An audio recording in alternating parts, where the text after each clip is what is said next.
I kind of want to go in more depth of the gameplay from ESG from what I experienced from the beta playtest that happened this past weekend, and of course, it's going to continue on for this upcoming weekend with the tournament. But in comparison, what you can pretty much think of how this game is similar to, think about the experience with college football 25 as far as gameplay mechanics and intertwine that with all pro football 2K8 slash NFL 2K5 gameplay mechanics. That's what it feels like when you play ESG.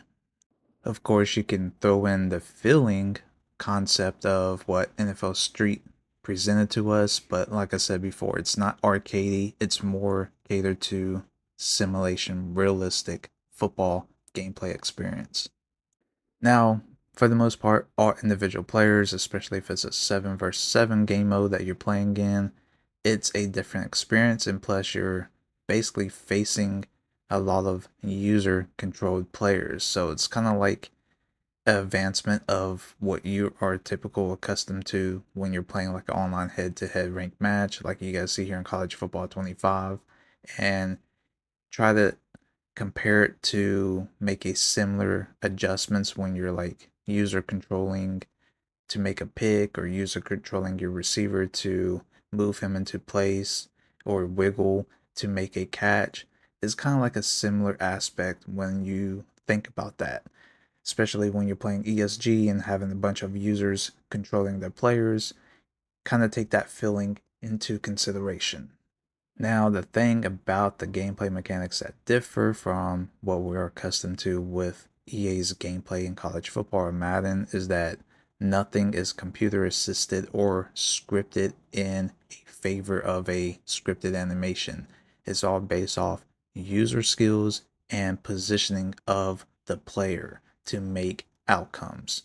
So it's just like when you're kind of clicking onto a defender to make an interception, you know how you're used to just holding a button and you get kind of like a computer assistance into a better position to make a play and then you're script into animation.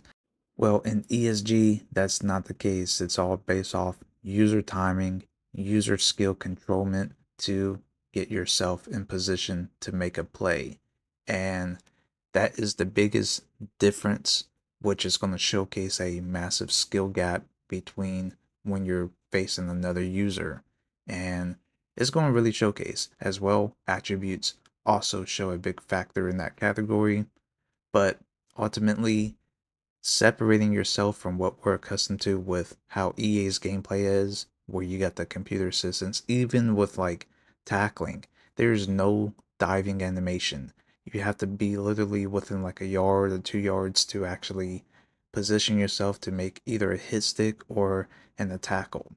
Now, they do have a conservative tackling button, and then you have the hit sticks, but there's no actual dive animation that you can like push square and actually dive and make an attempted tackle from a distance.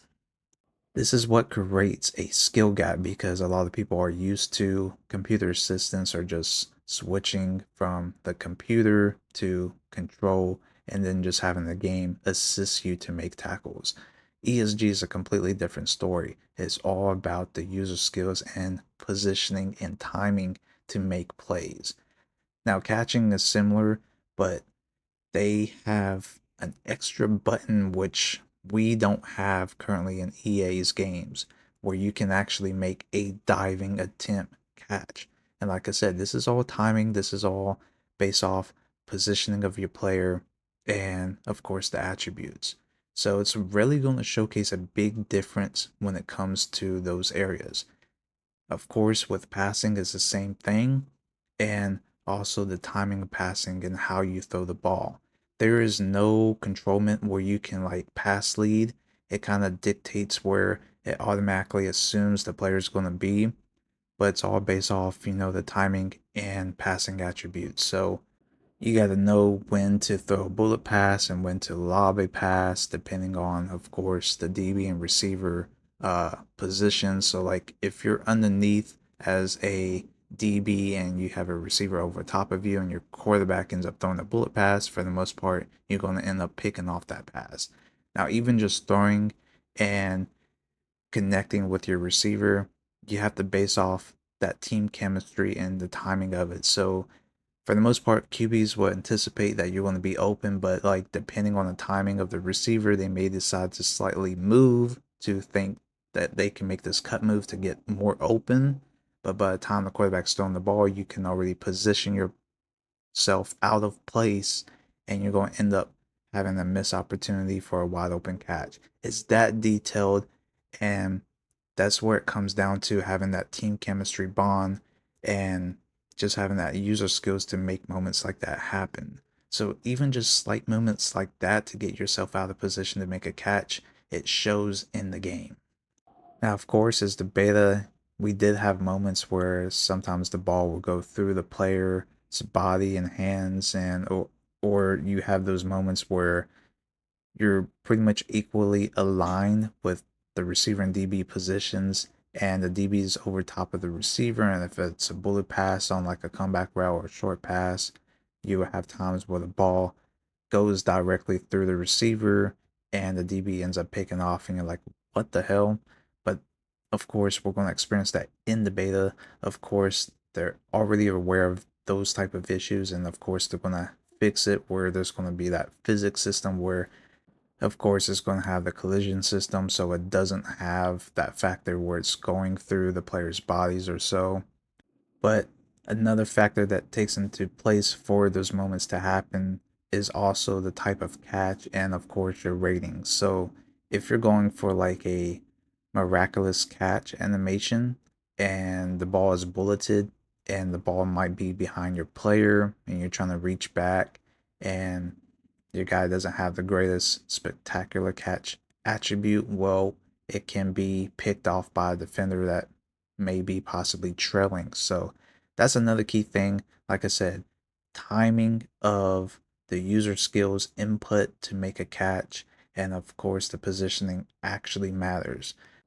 So when you really think about it, there's a lot of details that takes into consideration when going about making a pass or making a catch, route running, just all that stuff. There's a lot that has more of a realistic expectations and how you approach it compared to what we have been accustomed to with EA's Madden college football over the years, where everything kind of assists you in a way it makes things a little bit more user friendly assistance compared to ESG. Everything is just pure user skills. That's why there's going to be a very big user skill gap between a lot of, probably competitive players and casual players.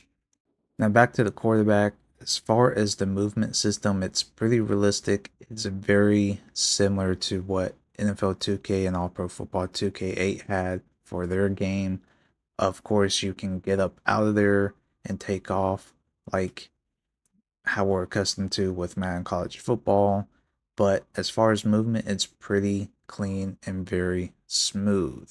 Now, one thing they do not have is where you can pretty much throw an accurate pass out of, a tackle or sack animation. So you can be midway through throwing the ball and halfway through that animation, you're getting tackled. You're going to end up getting sacked. So there's no throw out of sack animations in ESG, which is the best thing because with college football and currently Madden, they have those throw out of sack animations where they can accurately throw deep passes or no matter where the ball is going, you're able to throw an accurate pass even though the ball is like super wobbly. ESG, that doesn't happen. You're going to get tackled, you're going to get sacked. And a lot of people may complain about that, but as far as timing the pass, of course, attributes also matter. They do have a release pass attribute where if you have, I believe, the dimer skill set, you're able to throw quicker passes. So they do have certain ratings that you're able to throw quicker passes or slower passes. And it all comes down to those attributes reflecting on the timing when you do throw the ball.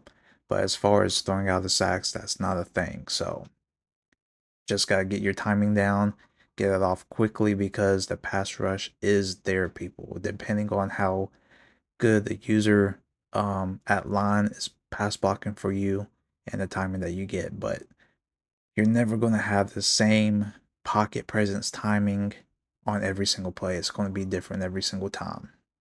So that's another thing when it comes to the pocket presence timing, containing the quarterback. You just have so many different outcomes on every single play because you can never expect if your opponent has great defensive lineman users or they're going to send pressure.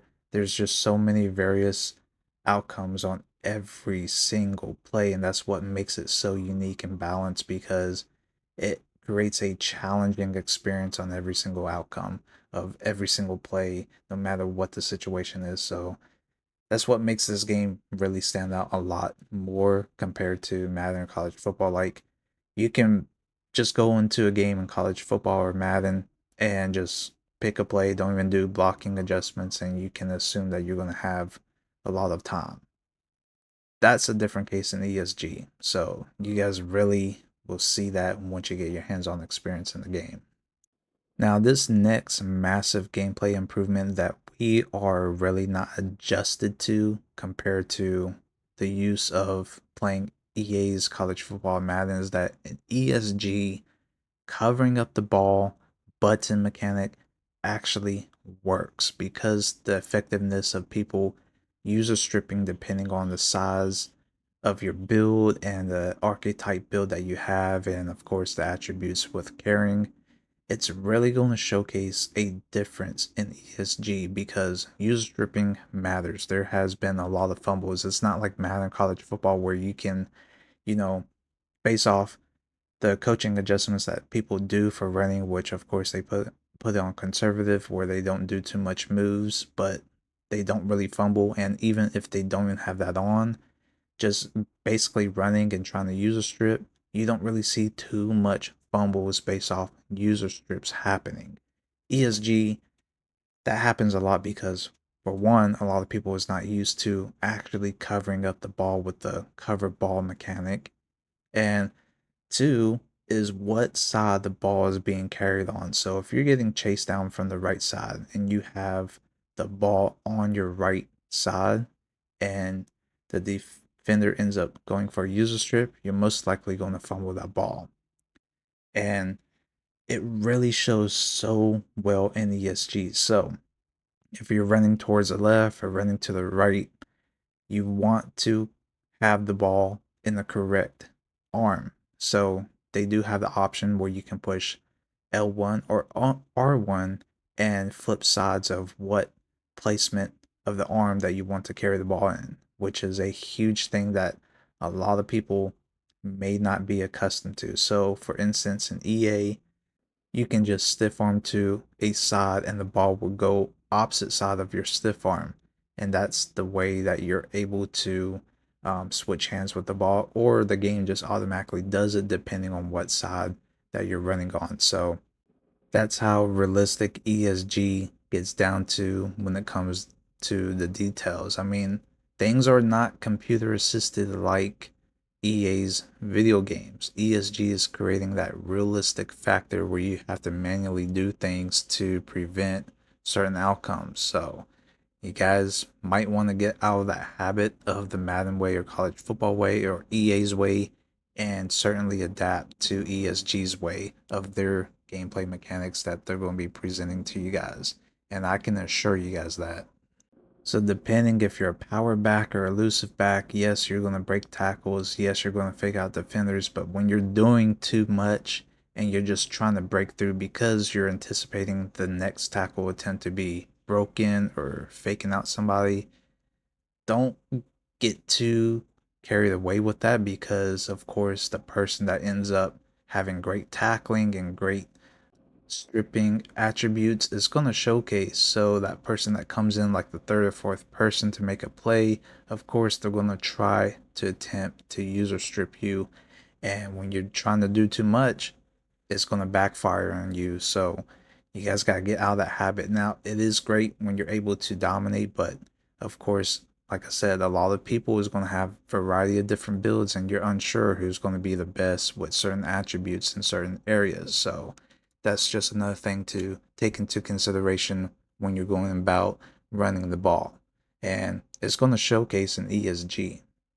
So back to the tackling, how I said how we're used to with EA's games where everything's computer assisted, you can just, hit the conservative tackle and you're kind of suction to make a conservative tackle, or you can, just flick the right stick for a hit stick at like a distance like 3, 4 yards, and you're heat seeking towards the ball carrier to make that play. So also the position and direction that you're facing, and EA is going to automatically direct you towards the ball carrier. ESG is completely different, and it's all come down to the positioning of the user and the timing of when you're going to make that tackle, where you have to physically be up on them from within the yard to make a hit stick or make a tackle. So it's all about positioning and timing.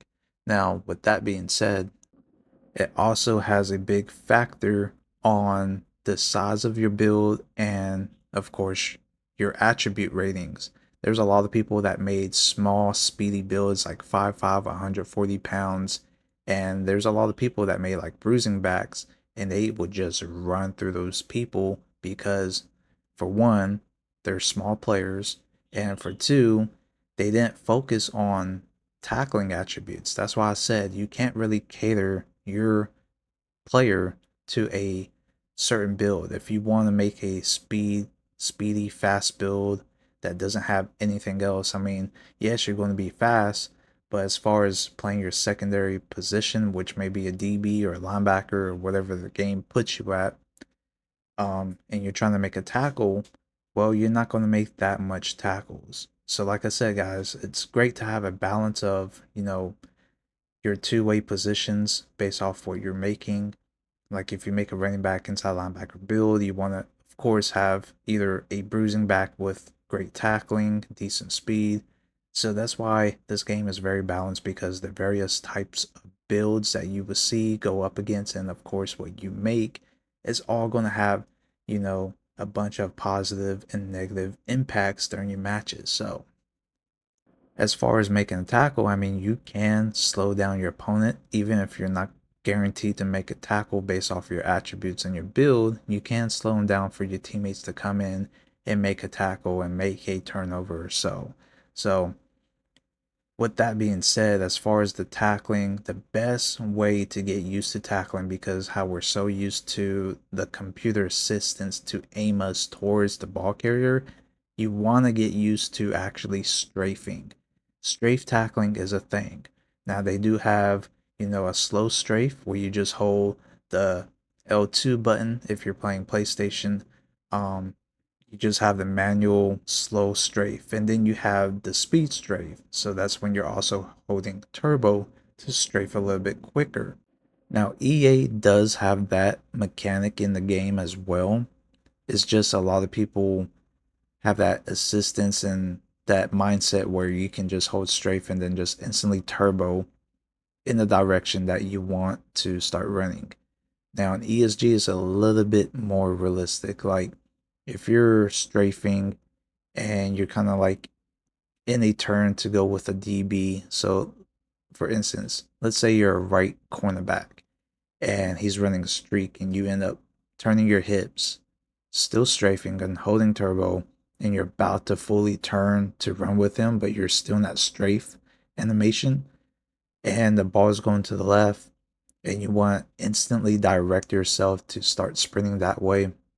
Well, you're not going to be able to do so, kind of like in comparison to what um, in Madden and college football, you can do that.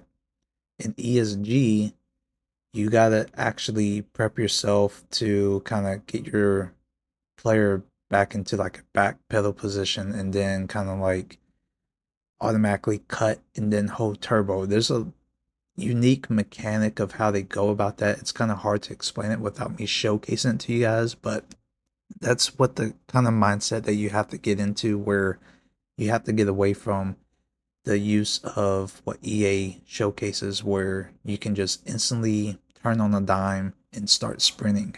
You can't do that in ESG, so you guys got to figure out and accustom to their play style and the realism about that. So like I say, you guys are gonna experience it. You guys are gonna see the big difference between just those small details when it comes to those type of things, and you're gonna see it in ESG. Here's kind of a better example when it comes to that. So, like for quarterback, if you just instantly start taking off, so let's say you're taking off in a straight line to the right, and you're trying to curve up field while still holding turbo, you're not going to really end up having your full speed at that turn angle, because when you're running in a straight line and you're trying to turn upfield, you're going to lose a little bit of momentum, right? Realistically. So that's what ESG presents correctly and done correctly in a realistic format. So if you want to kind of like curve upfield, let off turbo, and then once you get kind of like in a perfect angle to go in a straight line, then you want to click turbo again so you can hit your full speed. That's how realistic ESG is. And like I said, it's going to be difficult at first for the people that's trying to adapt from playing EA for numerous years, and you just assume that ESG is going to play exactly and similar like EA. Like I said, the developers for ESG are previous and past competitive players for Madden, and they all know how Madden's way has been, and they're making it towards a much more realistic aspect, and they're getting away from how Madden is. They don't want to make their game exactly like Madden. They're making it a brand new, different way, but in a more realistic format where it comes down to pretty much the user skills and reaction timing and all that stuff. So, like I said, ESG is going to blow your mind how much more simulation realistic their game is compared to EA, and that's why I keep preaching you have to adapt to their way, because it's going to showcase if you're stuck in the Madden way and expecting to play it similar to like Madden college football. No, you're not going to have the greatest experience with this game if you do that method. It's crazy that all this is coming from a 40-hour experience of a beta playtest, that even though the game is not even fully polished, there's all these things that does differently and more realistic than what we're accustomed to with EA and Madden college football, and that's mind-blowing to me. Now, there's probably some things I didn't cover which I wanted to cover in today's video, but I may not do so because the video is kind of long. But the reason why for that is because I want to give you guys as much detailed information that I've soaked up over my playtest experience during the beta, of what I experienced as well to what I've noticed, which may be a massive difference compared to what we're used to with EA's games. So I'm just trying my best to emphasize that this game is a total different experience, and especially when it's completely user control based, it makes it much more of a challenging experience that you guys may be thinking. Once again, you can't come into this game thinking that it's going to play exactly like Madden. So that's why I'm trying to imprint into you guys' heads that you have to get out of that mindset coming into this game. Because if you don't, it will be difficult. Anyways, with that being said, if you guys got any questions about gameplay mechanics or just anything in general about ESG, please comment them down below. I'll do my best to respond to you guys' comments, because once again, I am limited on what I can answer and say and things of that sort. But also, I'll do my best to try to answer for your guys' sake, and as well talk about it in any future videos that I will be posting. And also, I do want to reiterate about something that I covered in my last video for an update about the tournament and the dates. So I did tell you guys that it was going to be 15th and 16th of March, which was wrong. I meant to say for this week, which is going to be the 8th and 9th. So March 8th and 9th, which is Saturday and Sunday, is when the tournaments is going down. Saturday the 8th is where we're kind of building that team chemistry, and then on the 9th, that's where the tournament is actually taking place. Now, they just announced that on Friday, which is March 7th, which is tomorrow since this video is released, is when the draft is actually taking place. So that's the news that I currently have for you guys. So once again, I want to say sorry on my last video for the wrong date for the tournament play and the team chemistry beta playtest. So once again, for the 7th of March, which is tomorrow since this video is released, they're going to be having a draft that takes place from all the previous players that was able to beta playtest and the people, of course, that signed up for it. And then the 8th is where we're going to be pretty much playing together, build that team chemistry before we're going to be playing and competing in the tournament, which is going to be happening on Sunday. Now, also with that being said, like I said in my last video, is that they're going to be having a special guest come through. So I'm not sure if he's going to be playing with us or spectating, but this is a big deal for ESG. So any other news that I have for you guys, once again, I will be presenting it to you all, and just want to stay tuned by subscribing. Also, please follow my Twitter X account down below in the description for any updates and things of that sort. So, hope you guys enjoyed today's very long video. Once again, I didn't cover everything that I wanted to cover, but of course, you guys can always feel free to comment down below any questions that you have, and I will do my best to answer them. Other than that, until next time, I'll see you guys later, and I'm out. Peace.